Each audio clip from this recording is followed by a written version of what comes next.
Hey guys, Brent Povis here, game designer.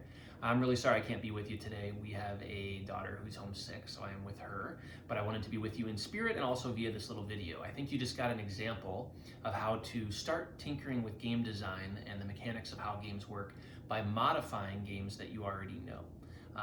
The previous slide, I think, dealt with Candyland in some ways you can change that to make it more interesting and more appealing. And of course, all this can be done to taste. Well, one famous example is about a game that is considered extremely polarizing in the board gaming world, which is Monopoly.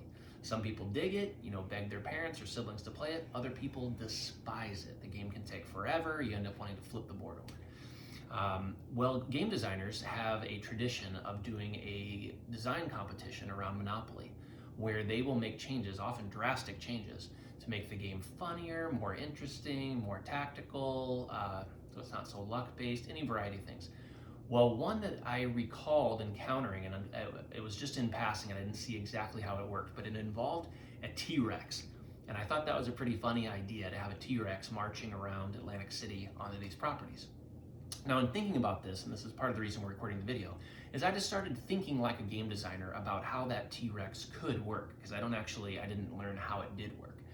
But I'm thinking, as maybe you are now, well, a T-Rex seems like it would wreak some havoc to houses and hotels in the game of Monopoly. So maybe, let's say you roll the 2 dice, as you do in Monopoly, and you can choose which die you want to use for your pawn, your little car, thimble, or whatever you prefer, to move, and then the other die you're going to use to move the T-Rex. Now with that T-Rex, you're able to target your opponent or opponents and try to have it stomp on their properties and destroy them. Okay, so that adds already a wrinkle and it's kind of funny to the game. Then the next step as a game designer is thinking, well, I've introduced a mechanism where you can do something. It's like an attack in the game. Maybe there should also be a defense. So if the T-Rex is marching around the board and I have hotels or houses on Park Place and Boardwalk and I'm thinking, uh-oh, I could be in trouble here.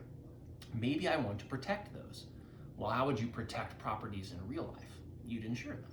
So maybe there's a rule whereby you can dedicate a certain amount of money, decide if it's 20 or 50, or maybe it's dependent on the value of the property, it's a certain percentage. And you place it underneath the hotel or the houses you want to protect, and then if the T-Rex lands on them, oh, you're safe because you paid the insurance. But of course, you're going to lose that money either way. You're just making sure that you don't lose a ton, you just lose a tiny bit, and maybe you can stomach that in the course of the game.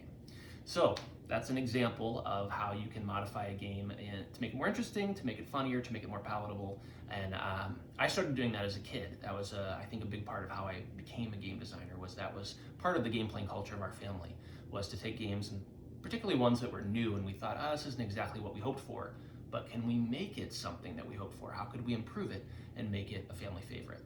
And so once you start thinking that way, then it becomes a lot easier to delve into your own designs. And you'll get to that here later as Ms. Tyson Povis is talking to you about developing your own themes and your own mechanics. And I certainly encourage you to be creative with those. Have fun with it. Thanks, guys. Again, sorry I can't be there, and I hope you have a great gaming day.